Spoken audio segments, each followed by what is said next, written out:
Hello दोस्तों, स्वागत है एक बार फिर आप सभी का ऑनलाइन क्लास में।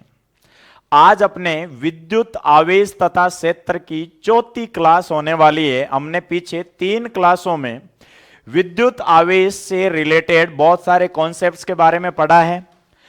विद्युत आवेश क्या है, विद्युत आवेश के गुणधर्म, फिर हमने पढ़ा है विद्युत आवेश का एक मेजर कॉन्सेप्ट क्वांटीकरण गुणधर्म के अंदर। उसके बाद हमने पढ़ा था उससे रिलेटेड न्यूमेरिकल किए, कूलाम का नियम और कूलाम से रिलेटेड, कूलाम के नियम से रिलेटेड कुछ और कॉन्सेप्ट जिनमें कूलाम नियतांक आया था, उससे रिलेटेड सारी चीजें। आज हम उसी के आगे कंटिन्यू 4th क्लास में डिस्कस करने वाले हैं नए टॉपिक के साथ। आज का टॉपिक हम स्टार्ट करते हैं परावैद्युतांक, डाई इलेक्ट्रिक कांस्टेंट। तो शुरू करते हैं आज की क्लास। परावैद्युतांक, देखो परावैद्युतांक क्या होता है।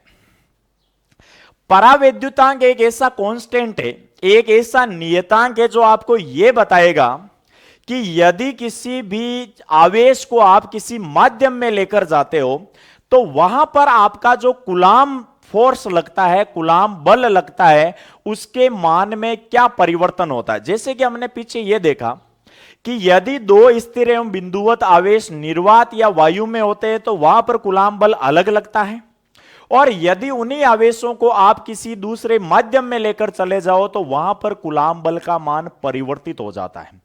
तो यह किस गुणांक के आधार पर या किस नियतांक के आधार पर चेंज होता है, उसी को आप क्या बोलोगे, परावैद्युतांक। देखो परावैद्युतांक क्या होता है। निर्वात में कूलाम बल का मान सर्वाधिक होता है। बहुत ही इंपॉर्टेंट लाइन है भाई, कई बार सीधा सीधा क्वेश्चन यही से पूछ लिया जाता है कि कूलाम बल का मान सर्वाधिक किस स्थिति में होता है। तो निर्वात में कूलाम बल का मान सर्वाधिक होता है।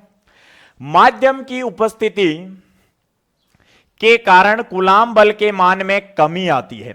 यानी यदि आप निर्वात के अलावा किसी भी माध्यम में अगर आवेशों को लेकर जाओगे ना तो यह 100% राइट बात है कि कूलाम बल के मान में कमी आएगी। हां, यह डिपेंड करेगा कि कितनी कमी आएगी, कम आएगी या ज्यादा कमी आएगी, यह डिपेंड करेगा माध्यम की प्रकृति पर। लेकिन यह है कि निर्वात में कूलाम बल का मान सर्वाधिक होता है, माध्यम की उपस्थिति के कारण हमेशा कूलाम बल के मान में क्या आएगी, कमी।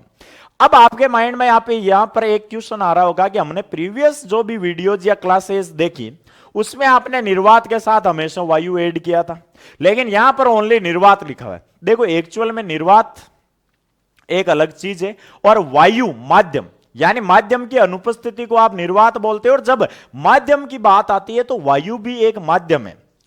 वायु भी क्या होता है, एक माध्यम। तो अगर आपसे यह पूछा जाए कि निर्वात में कूलाम बल सबसे ज्यादा होता है या वायु में, तो आपका आंसर होगा कि निर्वात में कूलाम बल ज्यादा होता है, वायु में निर्वात से थोड़ा बहुत कम होता है लेकिन कम होता है। लेकिन ये जो कमी होती है लगभग सिमिलर होती है, कोई खास नहीं होती, इसलिए इनको हम साथ लेके चलते हैं। बाकी एक्चुअल में निर्वात में कूलाम बल का मान सर्वाधिक होता है। वायु है तो वायु माध्यम का काम करेगी, तो उसमें भी निर्वात की तुलना में कूलाम बल का मान कम होगा। माध्यम की उपस्थिति के कारण कूलाम बल के मान में कमी आती है। अब देखो माध्यम की उपस्थिति के कारण कूलाम बल के मान में जितने गुना कमी आती है उसे ही क्या बोलते हैं, परावैद्युतांक कहते हैं। या इसका दूसरा नाम ध्यान रखना भाई, इसको कई बार आपेक्षिक विद्युतशीलता, निरपेक्ष विद्युतशीलता या विशिष्ट परावैद्युता जैसे वर्ड भी इसके लिए यूज कर लिए जाते हैं। तो मान लो कि जैसे आपने दो आवेश है, आपके पास दो आवेश है Q1 और Q2, इनको जब आपने रखा मान लो निर्वात के अंदर, तब इनके बीच में जो लगने वाला कूलाम बल था वो 5 न्यूटन है। अब यदि आप इन दोनों आवेशों को उठाकर जल के अंदर लेकर जा रहे हो तो ये पहली बात तो 100% की इसके अंदर जो बल लगेगा वो लेस देन क्या होगा, 5 न्यूटन। ये तो कंफर्म है कि 5 न्यूटन से क्या लगेगा, कम। अब मान लो कि 2 न्यूटन लग रहा है, कितना लग रहा है, 2 न्यूटन, तो 5 न्यूटन से ये कमी हुई या नहीं हुई। अब जितने गुना कमी हुई इसी को हम एक कांस्टेंट के फॉर्म में लेते हैं, जिसे क्या बोलते हैं, परावैद्युतांक। अब देखो बात करते हैं इस परावैद्युतांक से रिलेटेड सारे डिस्कस।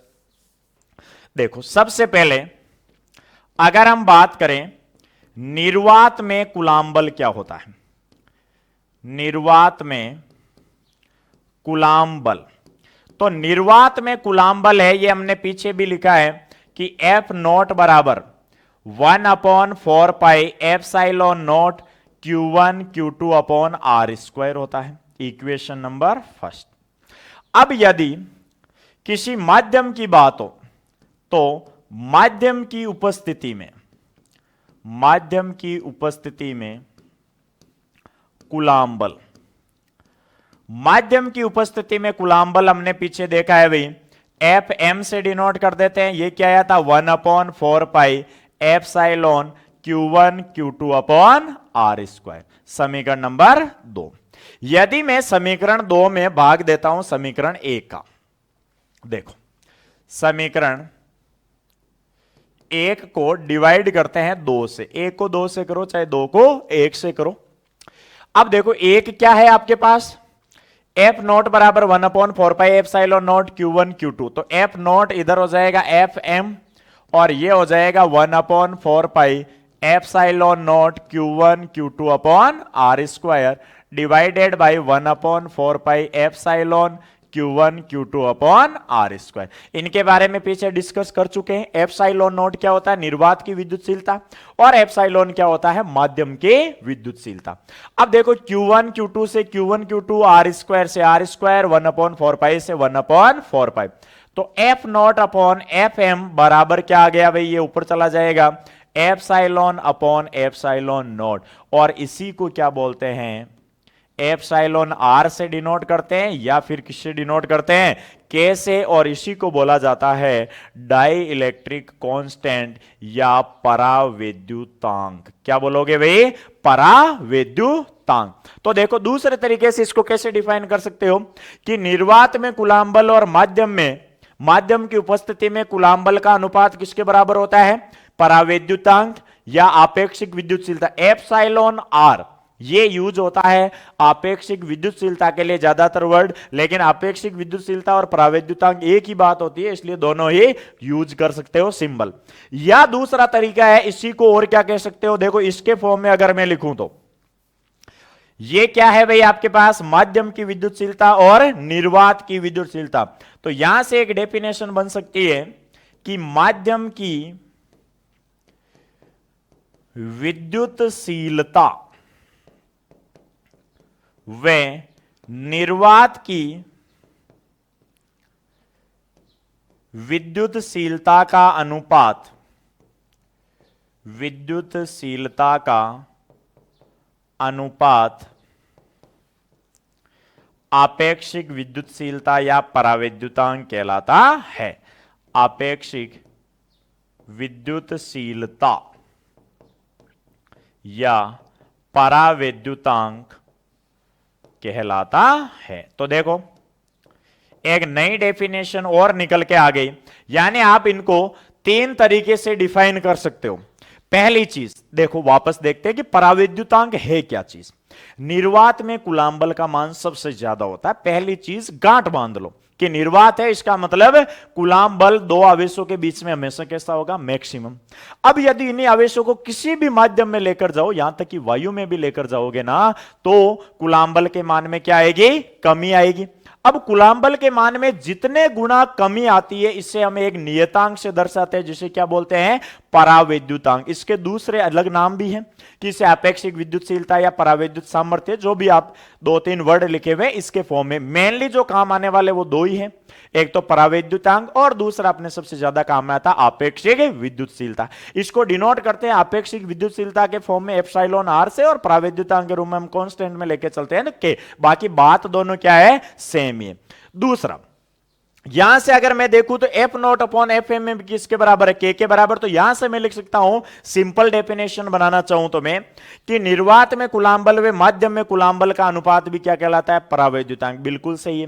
तीसरी डेफिनेशन यहां से मैं बना सकता हूं और, कि माध्यम की विद्युतशीलता व निर्वात की विद्युतशीलता का अनुपात क्या कहलाता है, आपेक्षिक विद्युतशीलता या परावैद्युतांक कहलाता है।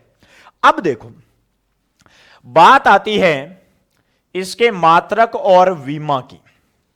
यहां से अगर आप के को ध्यान से देखो तो देखो बल बटा बल या विद्युतशीलता बटा विद्युतशीलता, तो इसका मतलब एप्सिलॉन आर या के एक शुद्ध अनुपात है। क्या है भाई? एक शुद्ध अनुपात है जो मात्रकहीन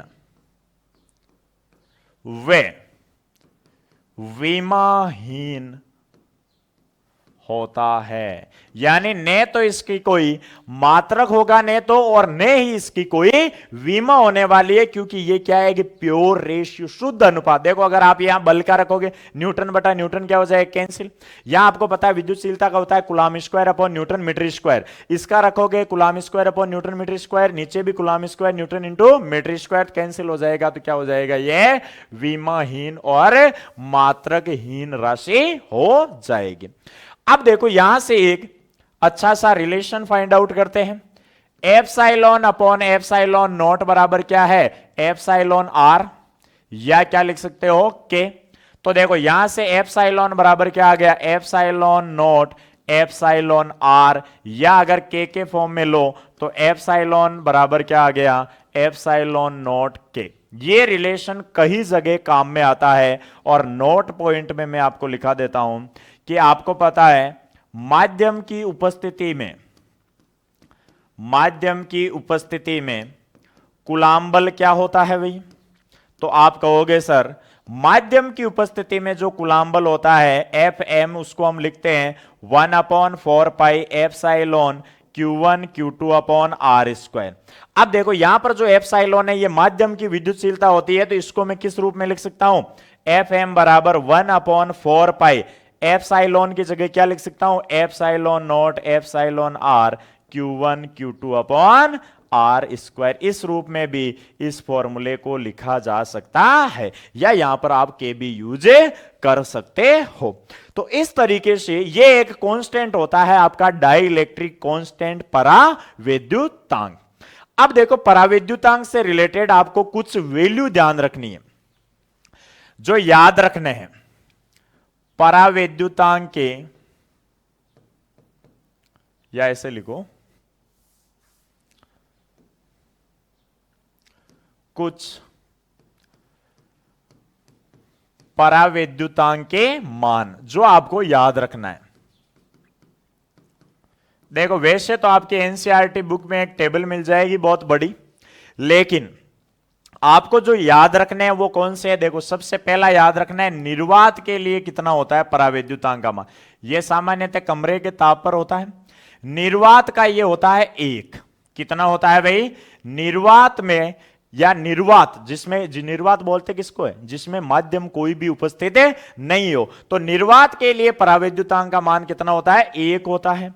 दूसरा हवा, या आप कह सकते हो वायु, इसका लगभग 1 के बराबर होता है। तो देखो 1.00593 के समथिंग होता है ये, लेकिन इसको हम क्या मान लेते हैं? लगभग 1 के बराबर ही मान लेते हैं।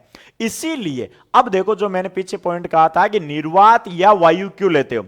क्योंकि इनके लिए डाइलेक्ट्रिक कांस्टेंट का मान लगभग सिमिलर होता है। यानी अगर इनकी दोनों की तुलना दूसरे माध्यमों से करें तो ये लगभग सिमिलर है, लेकिन अगर इन ओनली दोनों की करो ना, तब तो निर्वात का तो क्या हो जाएगा? कूलॉम बल का मान सर्वाधिक, और उसकी तुलना में हवा का क्या होगा? कम होगा। तो ये लगभग 1 के बराबर होता है।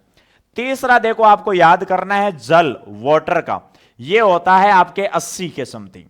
और चौथा सबसे इंपॉर्टेंट जो याद करना है आपको, सुचालक धातुओं के लिए, सुचालक धातुओं के लिए, सुचालक धातुओं के लिए ये होता है अनंत। ये आपको कुछ पराविद्युतांक के मान आपको याद रखने हैं भाई, जो आपके काम में आने वाले। इनके अलावा बहुत से मान हैं, लेकिन आपको कुछ भी ध्यान में नहीं रखना है। निर्वात के लिए पराविद्युतांक का मान 1 होता है, हवा के लिए लगभग 1 होता है, जल के लिए कितना होता है? 80। सुचालक धातुओं के लिए पराविद्युतांक का मान कितना होता है? अनंत होता है। यह हुआ भाई आपका पराविद्युत